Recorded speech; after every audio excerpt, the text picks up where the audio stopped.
Carl Jung's final warning to empaths was terrifying. They're feeding on your light, and most of you don't even realize it's happening. In his private notes, Jung documented a psychological phenomenon so disturbing that he hesitated to publish it. He observed that empaths, people with extraordinary emotional sensitivity, were being systematically drained by what I call unconscious energy parasites. These weren't obvious predators. They were often charming, wounded people who seemed to desperately need healing. But Jung discovered something chilling. They had unconsciously learned to survive by feeding on the spiritual energy of others, particularly empaths, whose light burned brightest. The most terrifying part? The feeding process is invisible. It happens through emotional manipulation disguised as connection, through trauma bonds mistaken for deep love, through the empath's own compassionate nature being weaponized against them. Jung realized that empaths weren't just attracting difficult people by coincidence.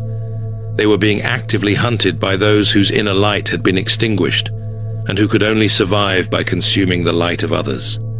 Join me as we descend into the shadow realm of human psychology to expose these invisible predators, learn to recognize their feeding mechanisms before they strike, and discover Jung's forbidden method for transforming from prey into sovereign, without losing the gift that makes you extraordinary. Because here's what Jung discovered that modern psychology still refuses to acknowledge. Empaths aren't born broken. They're forged in childhood trauma to become perfect hosts for emotional parasites. Jung wrote, "The meeting of two personalities is like the contact of two chemical substances. If there is any reaction, both are transformed." But he discovered something darker in his clinical work. When an empath meets an energy parasite, only one person gets transformed, and it's never the parasite. Think about it from an evolutionary perspective. Empaths develop their supernatural sensitivity as a survival mechanism. The child who could read every micro-expression, anticipate every mood shift, and absorb every unspoken emotion was the child who survived chaotic households. But here's the tragic irony.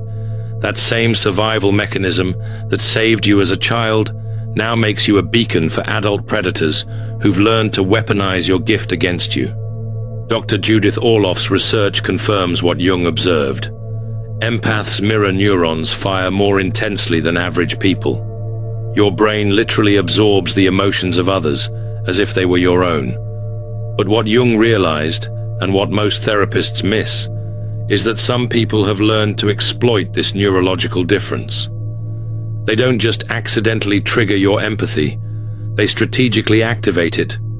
They've unconsciously mastered the art of emotional manipulation that feels like connection, trauma bonding that masquerades as deep love, and energy extraction that you mistake for intimacy. But that's not the most devastating part. If you've ever felt completely drained after being with certain people, but couldn't explain why, write this in the comments. They were feeding on my light. The most devastating part is what Jung called the shadow projection reversal. The energy parasite doesn't just take your light, they convince you that giving it away is your purpose. Jung observed this pattern repeatedly in his practice. He wrote, "Everything that irritates us about others can lead us to an understanding of ourselves. But in the case of empaths and energy parasites, the dynamic is reversed. The parasite projects their emptiness onto the empath, convincing them that feeling drained is normal, that exhaustion equals love, that depletion means devotion. Think about the last time you felt completely drained after being with someone. Your body probably gave you clear signals: sudden fatigue, emotional overwhelm, physical tension, or brain fog. But instead of listening to these warnings, you probably told yourself you were being too sensitive or overthinking things. This is exactly what the energy parasite needs you to believe. Jung called this what I observe as the gaslight of the unconscious. When someone's shadow convinces your consciousness that your intuition is the problem. Here's how the feeding process actually works, And this is where Jung's observations become terrifying in their precision. Stage 1. The light recognition. Energy parasites are unconsciously drawn to empaths like moths to flame. They can sense your emotional availability from across a room. Jung noted that narcissistic personalities have an uncanny ability to identify empaths immediately. They recognize the glow of someone who gives more than they take, who feels deeply, who carries emotional responsibility for others. Stage 2. The wound display. The parasite doesn't approach with demands. They approach with pain. They share their trauma, their struggles, their deep emotions.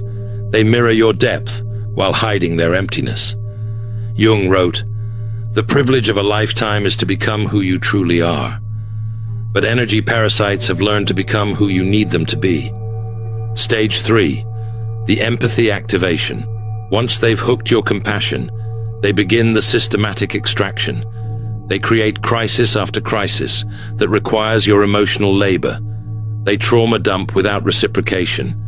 They make you feel special for understanding them when others couldn't. Jung observed that empaths mistake being needed for being loved. Stage 4. The depletion normalization. This is the most insidious stage. The parasite convinces you that feeling drained is proof of how deep your connection is, that exhaustion equals love, that your emotional overwhelm means you're a highly sensitive person, rather than someone being systematically depleted. But here's where Jung's understanding becomes revolutionary. He didn't see this as just interpersonal dysfunction. He recognized it as an archetypal pattern, what I call the wounded healer meets the shadow devourer. Jung wrote, "The most terrifying thing is to accept oneself completely. For empaths, this means accepting that your compassion can be weaponized, that your gift can become your prison, that your light can be consumed if you don't learn to protect it." In Jungian psychology, every archetype has its shadow. The empath's shadow isn't cruelty, it's the unconscious need to be needed. The addiction to fixing others because being useful feels safer than being seen. The terror of abandonment so deep that you'll accept emotional vampirism rather than risk being alone. Energy parasites aren't evil people consciously plotting your destruction.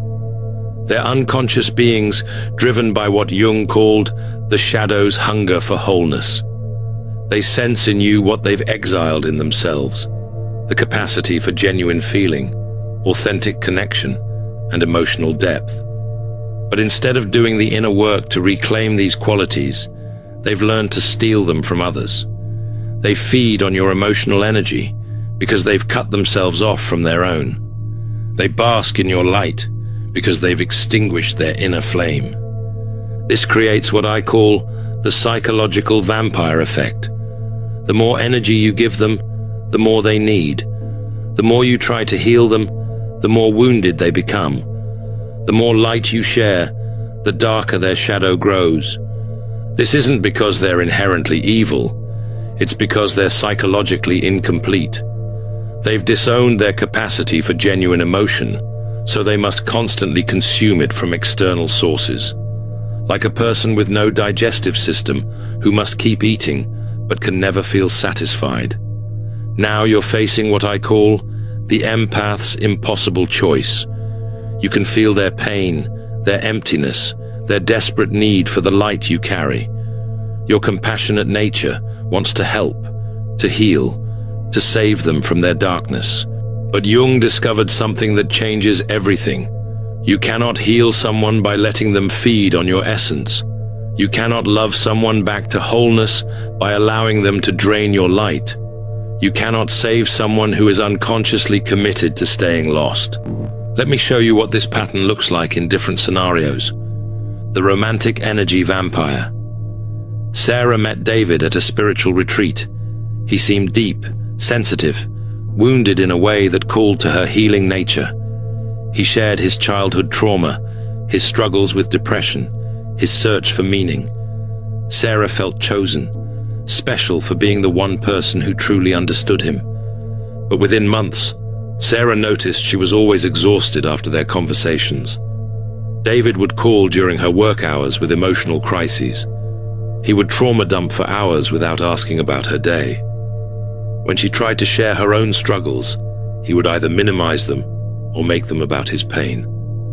When Sarah applied Jung's principles, she realized David wasn't seeking healing, he was seeking supply. Her empathy had become his drug, her emotional labor, his crutch. When she began setting boundaries, David's mask slipped. He accused her of being cold, uncaring, not the person he thought she was. The truth? Sarah had stopped being his emotional feeding source, so David's unconscious began searching for a new host. The family energy parasite. Michael's mother had always been emotionally intense. She would call him with crisis after crisis, making him feel responsible for her well-being. If he didn't answer immediately, she would guilt him about abandoning her. She would threaten suicide when he tried to create boundaries. Jung would have recognized this as the devouring mother archetype, the parent who unconsciously feeds on their child's life force rather than nurturing it. Michael's empathy had been weaponized against him since childhood. When Michael learned about energy parasitism, he realized his exhaustion wasn't about being a bad son. It was about being systematically drained by someone who had never learned to regulate her own emotions. Setting boundaries with his mother felt like betrayal, but it was actually self-preservation. The workplace emotional vampire Lisa worked with a colleague who was always in crisis. This person would monopolize team meetings with personal drama, seek Lisa out for lengthy support sessions, and make their inability to function everyone else's emergency. What made this particularly insidious was that this colleague framed their behavior as sensitivity and depth. They positioned themselves as the emotional one in a cold corporate environment. Lisa's natural empathy made her feel obligated to provide endless emotional labor. Jung would have seen this as projection. The colleague was unconsciously making their emotional dysregulation everyone else's responsibility, while positioning themselves as the victim of an unfeeling world. But here's where Jung's warning becomes urgent. The longer you allow energy parasites to feed on your light, the more you begin to merge with their shadow. You start to believe their projection that you exist to serve others' emotional needs. Jung wrote, "One does not become enlightened by imagining figures of light, but by making the darkness conscious." For empaths, this means recognizing that your compulsion to heal others often comes from your own unhealed wounds. The shadow side of empathy is the unconscious belief that you don't matter unless you're useful, that love must be earned through service, that your value lies in your ability to absorb and process other people's pain. This belief system makes you the perfect host for energy parasites. You provide endless emotional labor while convincing yourself it's love. You deplete your own resources while telling yourself it's compassion. You sacrifice your well-being while believing it's spiritual growth. But Jung discovered something that will change how you see yourself forever. Your light isn't meant to be consumed by others. It's meant to illuminate your own path toward wholeness. When you constantly give your energy away, you're not being loving. You're avoiding the terrifying work of learning to love yourself. When you focus obsessively on healing others, you're often running from the frightening task of healing your own wounds. The energy parasite becomes your enabler in spiritual bypassing. They give you someone to save so you don't have to save yourself. They provide endless drama so you don't have to face your own shadows. They offer you the role of martyr so you don't have to claim the role of sovereign. Here's Jung's framework for protecting your light without hardening your heart. I call it the light method. L. Learn to discern energy signatures. Jung emphasized the importance of what he called feeling-toned complexes. Every person carries an energetic signature that your empathic abilities can read if you know what to look for. Energy parasites feel different in your system than healthy people. With parasites, you feel drained, anxious, confused, or emotionally hijacked after interaction. With healthy people, you feel energized, clear, peaceful, or inspired. Start documenting how you feel before, during, and after interactions with different people. Your body is a sophisticated radar system that can detect energy parasites if you learn to trust its signals. Integrate your shadow. Jung believed that shadow integration was essential for psychological health.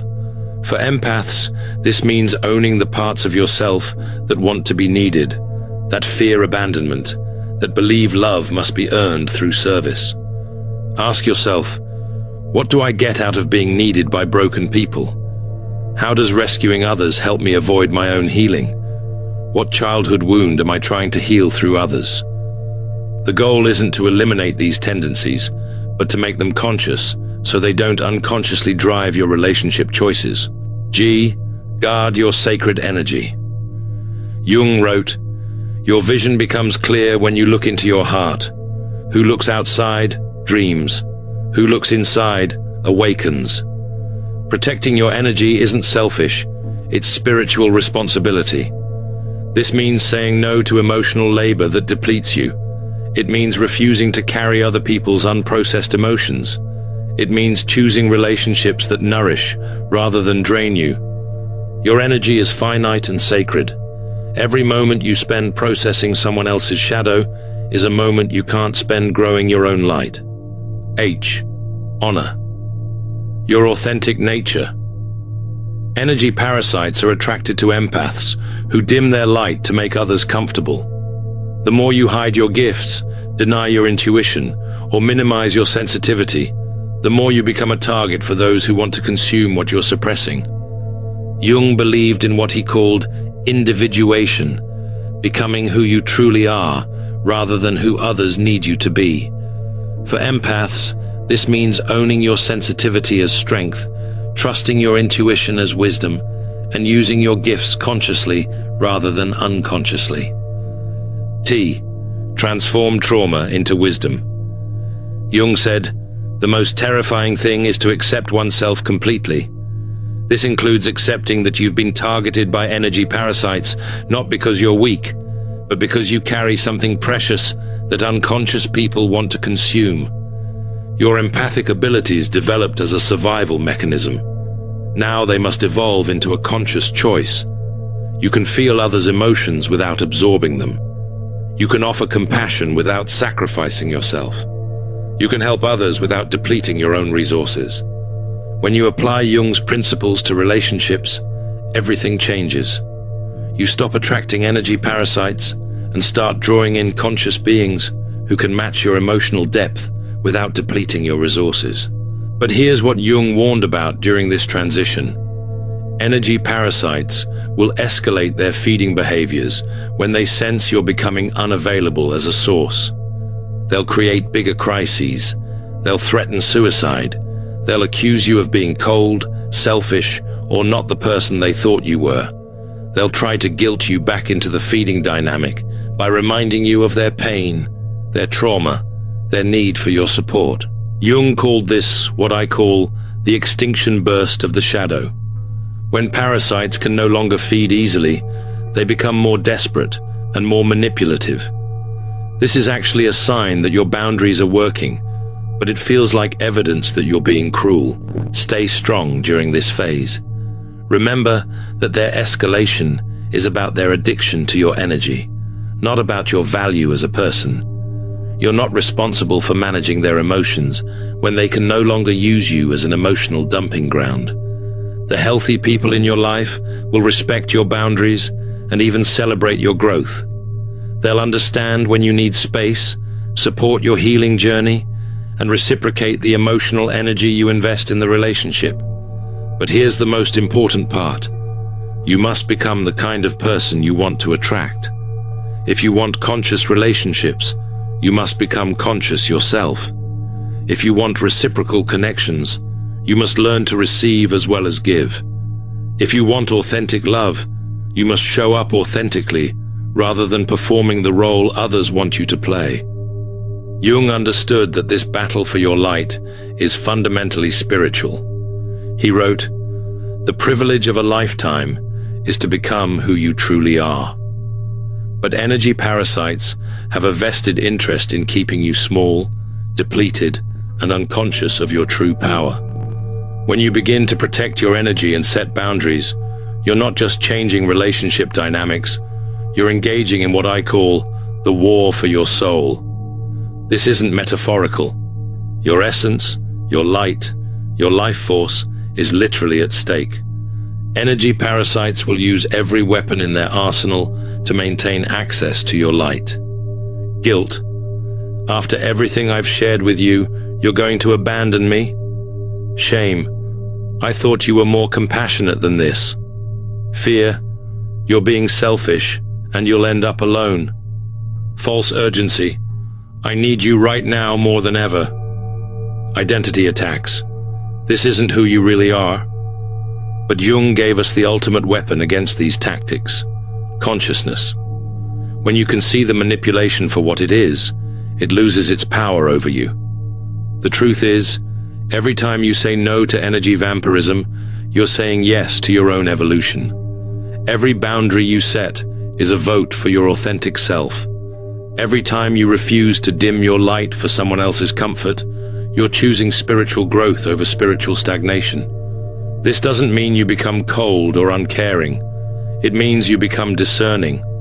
You learn the difference between genuine compassion and codependent caretaking. You discover how to help others without hurting yourself. But here's what Jung discovered that will change everything. When an empath awakens to their true power, they become dangerous to systems built on unconsciousness. An empath who can no longer be manipulated, drained, or controlled threatens every relationship dynamic built on inequality. You become a mirror that reflects others' unconsciousness back to them. You become a boundary that forces others to take responsibility for their own emotional states. The awakened empath doesn't just protect their own light. They become a beacon that shows others how to kindle their own inner flame. You stop being a source to be consumed and become a catalyst for others' growth. But this transformation requires something that terrifies most empaths. You must be willing to be disliked by unconscious people.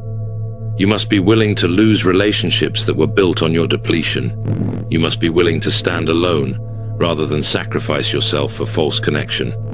Jung wrote, "The meeting of two personalities is like the contact of two chemical substances. If there is any reaction, both are transformed." When you become an awakened empath, you can only maintain relationships with people who are committed to their own growth. Everyone else will fall away. This isn't failure, it's discernment.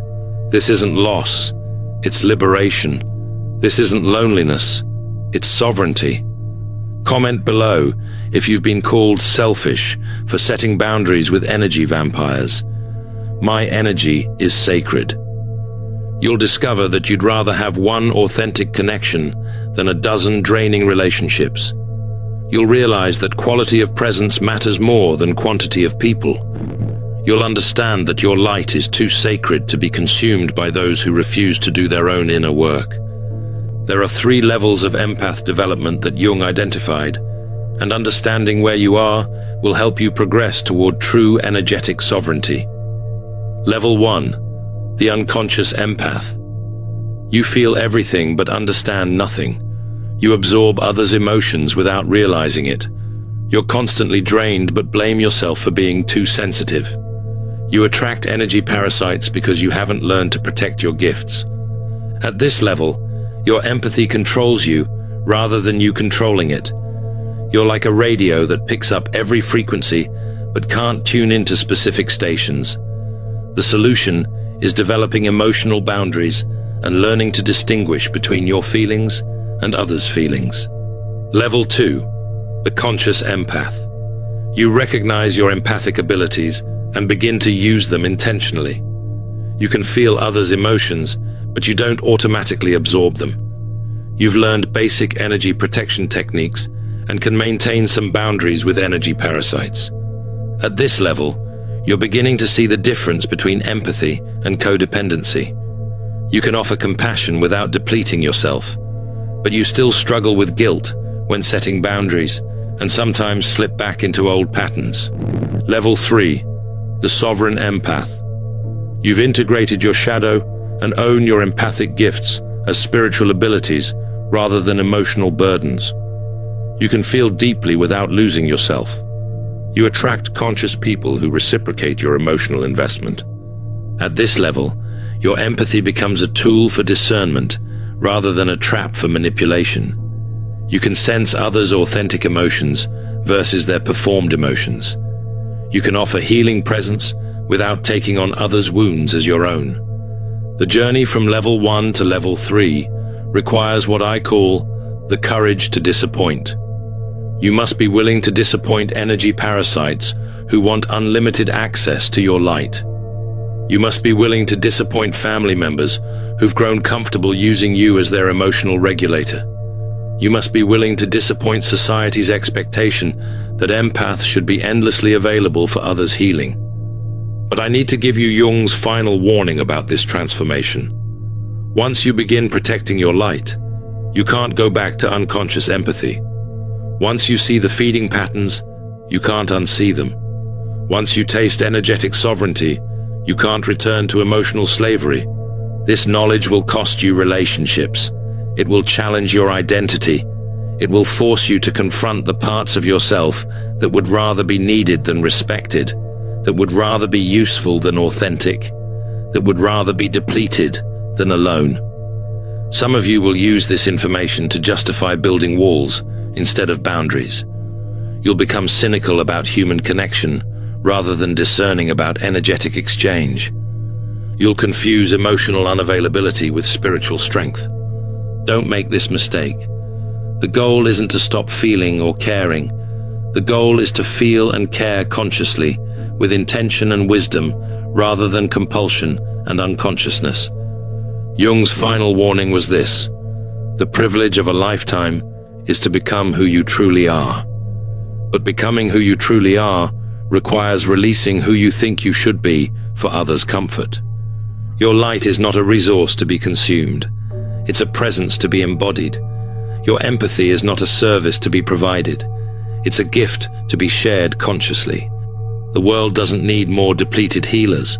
It needs awakened empaths who know the difference between love and enabling, between compassion and codependency, between service and self-sacrifice. If people started treating you differently when you stopped being their emotional dumping ground, comment, "They sensed my awakening before I announced it." Remember Jung's terrifying discovery about empaths being fed upon? The energy parasites he documented weren't monsters. They were unconscious beings who had learned to survive by consuming the light of others rather than kindling their own inner flame. Jung wrote in his final notes, "The greatest and most important problems of life are all fundamentally insoluble. They can never be solved, but only outgrown. You can't solve the problem of energy parasites by trying to heal them. You can only outgrow your need to be needed by them." But here's what Jung understood that changes everything. When you protect your light, you don't diminish it, you amplify it. When you stop letting others feed on your energy, you have more energy available for your own growth, your own healing, your own evolution. The empath who learns to guard their gifts doesn't become less compassionate. They become more discerning. They learn to offer their light to those who can receive it without depleting it, who can appreciate it without consuming it, who can match it without dimming it. Jung's final warning wasn't just about protecting yourself from energy parasites. It was about claiming your birthright as a conscious being who chooses how to use their gifts rather than being unconsciously driven to give them away. Your sensitivity is not a curse to be managed. It's a superpower to be mastered. Your empathy is not a weakness to be hidden. It's a strength to be wielded consciously. Your light is not fuel for others' darkness. It's illumination for your own path toward wholeness. The energy parasites Jung warned about can only feed on unconscious empaths. When you awaken to your true nature, when you learn to protect your essence while sharing your gifts, when you become sovereign over your own energy field, you become immune to their feeding mechanisms. That's the ultimate protection. Not walls that keep everyone out, but consciousness that lets only love in.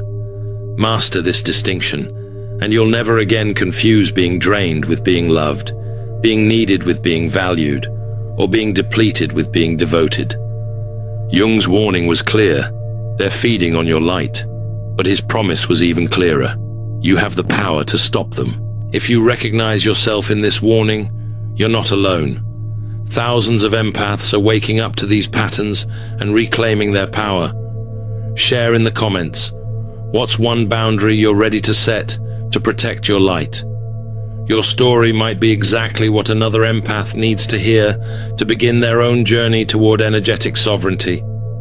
If you're ready to dive deeper into Jung's psychology and how it applies to modern relationships, check out my video on Why You Have No Motivation, Left After Facing Your Shadow, Carl Jung's Psychology, where I reveal what happens to your drive and ambition when you begin the shadow integration process. Thank you for watching. See you in the next dimension.